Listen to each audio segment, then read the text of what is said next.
Imagine a digital fortress. Okay, not stone walls, but code, servers, hidden pathways. Right. Invisible infrastructure. Exactly. And before anyone, whether they're trying to protect it, an ethical hacker or someone trying to break in, An adversary, yeah. they need to figure out the layout first. They absolutely need that recon. What digital doors are open, any windows ajar, what's actually running. And crucially, what kind of security is watching? You can't just barge in blind. So how do the pros, and let's be honest, the bad guys too, get this vital intelligence in our, well, very digital world? It all starts with something pretty fundamental, doesn't it? This first step, this digital reconnaissance, it really kicks off with a core technique, port scanning. Port scanning, okay. It's essentially about, well, digitally probing a target to see what services it's offering, mapping its digital face, you could say. Okay, so if you're studying MIS, CIS, IT right now, or maybe you're just starting out your career, getting these basics down is, well, it's absolute key. It's how you build a solid career, how you maybe move into leadership later on. Totally agree. Foundational stuff. So right here at the start, if this sounds useful for you, definitely hit that like button, subscribe, maybe share this with someone else in your classes or at work. Yeah, you don't want to miss the kind of tips that could honestly save you or your company down the line. Seriously. So let's break this down then. What exactly is port scanning? Okay. At its core, think of it like digitally knocking on doors. Doors on a network host, a computer, a server. Knocking to see who answers. Pretty much. You're trying to find out what services it offers. Every service, like a website server or email or a database, it's linked to a specific port number, like numbered docks in a big digital harbor. Each dock handles a specific type of traffic, web traffic on one, email on another, file transfers. That's a helpful picture. So the port scanning program, it's basically just automating those knocks, sending out pings to all these different docks. Exactly. It sends a little probe to each port. And if a port answers back, that tells you it's open, it's active, it's listening for connections. Like seeing a light on in one of the building's windows. You know something's happening there. Precisely. But it gets more detailed than just open or closed, right? Mm-hmm. What else can these scans tell us? Oh, yeah. It's pretty amazing what a good scan can dig up. It's not just open ports. It'll tell you about closed ports, too, where nothing's listening. Okay. And interestingly, filtered ports, that usually means there's a firewall getting in the way, blocking the scan. Right, actively blocking. And some scanners, the smarter ones, can even make a pretty good guess about the operating system running on the machine. Windows, Linux, whatever. That OS fingerprinting. Yeah. That's really valuable information for an attacker or a defender. Knowing the OS helps you tailor your next steps. Makes perfect sense for defense. For an attacker, obviously, an open port is like an open invitation. Find a vulnerability for that service, and you might be in. But what about those closed or filtered ports? Are they just noise? Or can an attacker still learn something from them? That's a great point. No, they're not useless at all to someone who knows what they're looking for. A skilled attacker can actually infer things. Like what? Like firewall rules, maybe network segmentation, even just by seeing how the system refuses to respond, or what kind of error messages, if any, come back. So it's like studying the castle walls, not just the open gate, learning from the defenses themselves. Exactly. Every little bit of data, even a lack of data, helps build that picture. And this skill, interpreting these subtle network clues, that's central to intrusion security testing. Learning to spot weaknesses by thinking like the adversary. It really flips the perspective, doesn't it? Okay, so if port scanning is like knocking, I guess not all knocks are the same. Are there different ways to knock? Maybe quieter ways? You definitely hit on a key point there. Not all scans are the same, not at all. They use different techniques, often for like stealth or to get around specific defenses. Okay, give me an example. We'll take the SYN scan. It's often called the half-open scan. Half-open, why? Because it starts the normal TCP connection process, the three-way handshake, by sending a SYN packet. Okay. But if it gets that SYN ACK response back, which means the port's open, it immediately sends a reset packet. It never completes the connection. So it knocks, hears someone coming to the door, and runs away before they open it. Exactly. And because the full connection isn't made, many systems don't even log it properly. Makes it much stealthier, harder for defenders to spot. That's clever. And kind of scary if you're defending the network, if they don't log it well. Right. You might not even know you're being scanned unless you're specifically looking for that half-open behavior. It really shows why defenders need to understand these attack techniques. Definitely. So what's the alternative if you're not trying to be super stealthy? Then you've got the Connect Scan. This one does complete the full three-way handshake. It establishes a proper connection. So less stealthy. Much less stealthy. It leaves a clearer footprint in the logs, but sometimes it's more reliable, especially if firewalls are maybe blocking those half-open attempts. Okay, so SYN for stealth, Connect for reliability, maybe. What else is in the toolkit? I remember reading about some weirdly named ones. Oh, yeah, you get into some more specialized scans, things like the Null scan and the Xmas scan. They sound strange, right? Null and Xmas, yeah, what's that about? They're designed to try and trick certain types of firewalls or intrusion detection systems. A Null scan sends a packet with no flags set in the TCP header. 0 flags. And an Xmas scan sends a packet with specific unusual flags turned on, like EVN, PSH, and URG. Like lighting up a Christmas tree, supposedly. Huh. Okay, but why? What does that achieve? Well, the theory is some older or misconfigured systems or firewalls might react differently to these weird packets compared to standard ones. They might drop normal SYN packets but let these slip through, or send back a revealing response only for closed ports. So it's about exploiting quirks in how systems handle non-standard traffic. Exactly. It's all part of that cat and mouse game. Finding edge cases. It shows how recognizing vulnerabilities isn't always about finding a huge, obvious hole. Sometimes it's about subtle things. Makes sense. And I think there was an ACK scan, too. That sounded different. Yeah, the ACK scan is mostly used for mapping firewall rule sets. It sends packets with just the ACK flag set. Okay. Acknowledging data that was never sent? Kind of. The key is how the firewall responds. Does it let the packet through? Does it send back an error? Based on the response, or lack thereof, you can start to figure out what rules the firewall has. Is it stateful? What ports does it allow ACK packets to? So it's less about finding open services and more about understanding the filter in front of them. Precisely. It helps you map the defenses. Really important for penetration testing, for understanding the security posture. Okay, that's pretty clever. Now, what about UDP? That's different from TCP, right? Connectionless. How do you scan that? Good question. Yeah, UDP scanning targets user datagram protocol ports, since UDP doesn't have that formal handshake like TCP. Right. No SYN, ACK, ACK. Exactly. So the approach is different. Usually, if you send a UDP packet to a closed UDP port, the system sends back an ICMP port unreachable message. Okay, an error message. So if you send a UDP probe and you don't get that port unreachable message back, then the port might be open. Or maybe filtered? Exactly. It often means the port is open and a service is listening. Or, yeah, a firewall could be silently dropping the probe or the response. UDP scanning can be slower and sometimes less reliable, but it's crucial because lots of important services run over UDP. Got it. So understanding all these different scan types, it's not just academic knowledge. It directly helps you spot potential weaknesses depending on how someone is scanning. Absolutely. It's fundamental for identifying core concepts in network security and pen testing, recognizing vulnerabilities, really using the tools effectively, vital stuff for anyone starting out. Okay, so we know the techniques. What about the tools? If you're an ethical hacker, what are you actually using to run these scans? There's one big name, right? Oh, yeah. You really can't talk about port scanning without mentioning Nmap, Network Mapper.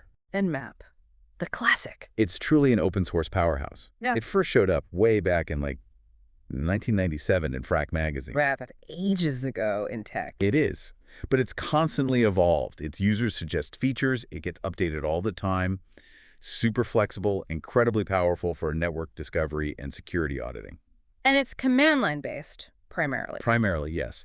And honestly, getting comfortable with the Nmap command line, that's a non-negotiable skill for anyone serious about security. It's almost a rite of passage. Yeah, I agree. It directly ties into using current network and security software, a key skill. Though, for people who prefer a graphical interface, there is Zenmap. Ah, the GUI version. Right. Yeah, Nmap command line is king.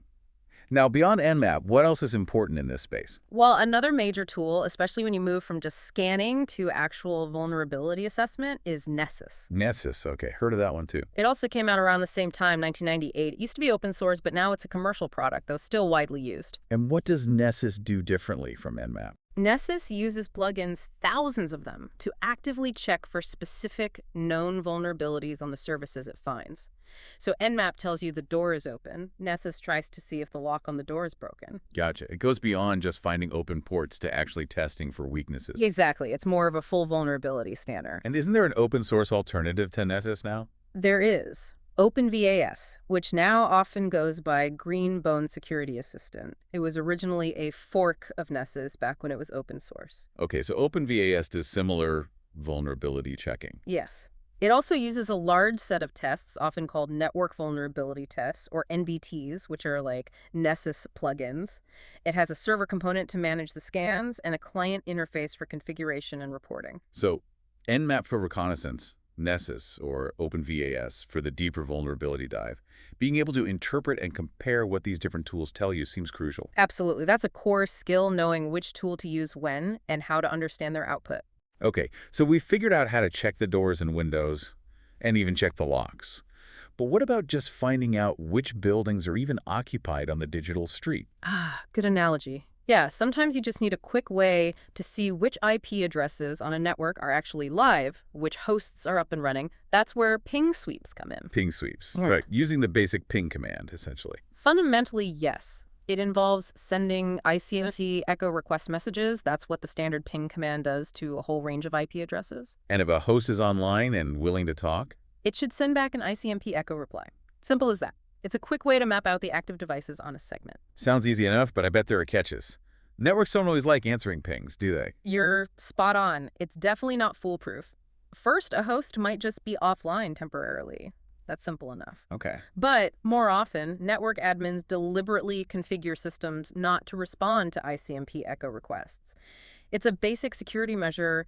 Don't announce your presence if you don't have to. Makes sense. Yeah. Security through obscurity, kind of. A little bit. Plus, firewalls very often filter ICMP traffic. They might block the incoming echo request or the outgoing echo reply. So a ping sweep might miss a lot of active hosts if they're configured defensively. Exactly. It's useful, but you can't rely on it exclusively. It's just one piece of the recon puzzle. And like port scanning, I assume there are tools designed specifically for doing this efficiently beyond just manually pinging one IP after another. Oh, definitely. Manually pinging hundreds of IPs would be painful. There are tools like hping. Yeah, it's a great command line tool. It's designed to ping multiple IP addresses either in parallel or sequentially much faster than standard ping. You can feed it a range of IPs or a list from a file. Very efficient for sweeping large networks. Nice. And you mentioned hping earlier, too. Does that do ping sweeps? hping can do ping sweeps, but it's much more powerful than just that. It's famous for its ability to craft custom packets, including ICMP packets, which means it can sometimes get responses when standard pings fail. It can send different types of ICMP messages, not just echo requests. Sometimes firewalls might block standard pings, but allow other ICMP types through. Hing lets you experiment. It's also great for bypassing filters in general. So hing is like the Swiss Army knife for packet crafting. That's a good way to put it. Learning its parameters, its options. It's incredibly valuable for anyone doing serious security testing. It really helps you understand hacker methods and use current tools effectively, like we aim for in courses like BCIS 4342. That idea of crafting custom IP packets, Mm-hmm. that feels like a step up in sophistication.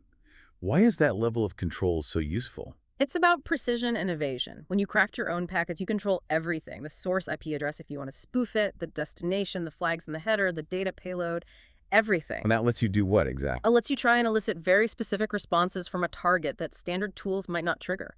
Maybe test an obscure protocol option, or see how a firewall handles fragmented packets, or try to bypass an intrusion detection system that's looking for standard scan signatures. So it's like designing your own custom key to try on a lock instead of just using the standard set. Exactly. Tools like hping and especially hping give you that fine-grained control.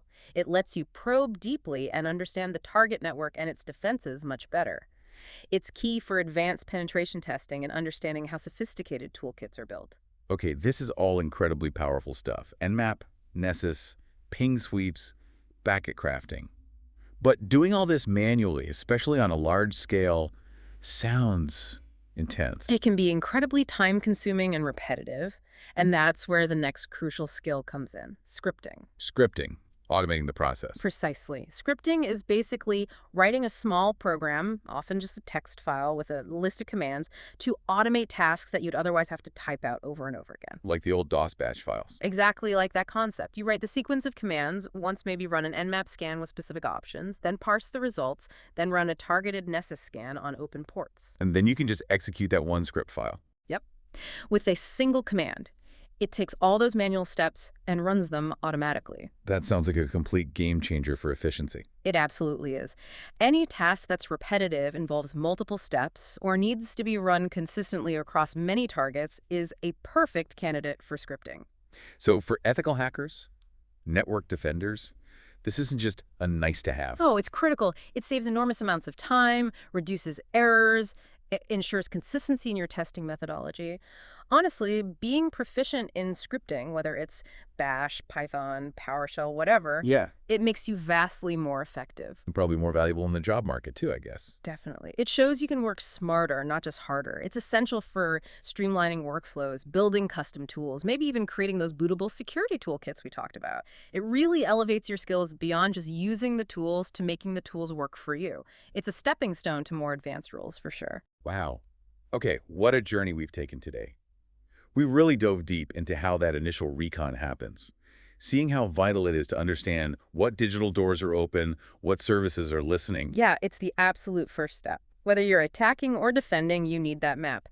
And the tools we discussed, Nmap, Nessus, OpenVAS, hping, HPN, they're not just abstract ideas, they're the practical tools of the trade. They're the bedrock for securing digital spaces, for interpreting what you find, for comparing different hacking approaches. And mastering these techniques, especially learning to automate them with scripting, that's what really takes you from just knowing networking basics to having a solid grasp of intrusion security testing. It lets you really identify those core security concepts, use the software effectively, and actually recognize vulnerabilities in the wild. Crucial for career success in MIS, CIS, IT. Couldn't agree more. It's about moving from theory to practice. So if this deep dive gave you some valuable insights for your studies or your career, please do give us a like. Yeah, like it, subscribe to the deep dive, and maybe pass it along to someone else who could benefit. It helps us keep these conversations going. Definitely. And maybe leave you with a final thought. Considering the power of these tools we've talked about, how could really understanding the attacker's reconnaissance playbook, knowing the difference between a SYN scan and an Xmas scan, knowing what even a filtered port might reveal, how could that knowledge help you design fundamentally better, more resilient network defenses for the future? Not just patching holes, but building smarter walls. Think like a hacker. Act like a guardian. Until next time, keep your system strong. And your ethics strong, too.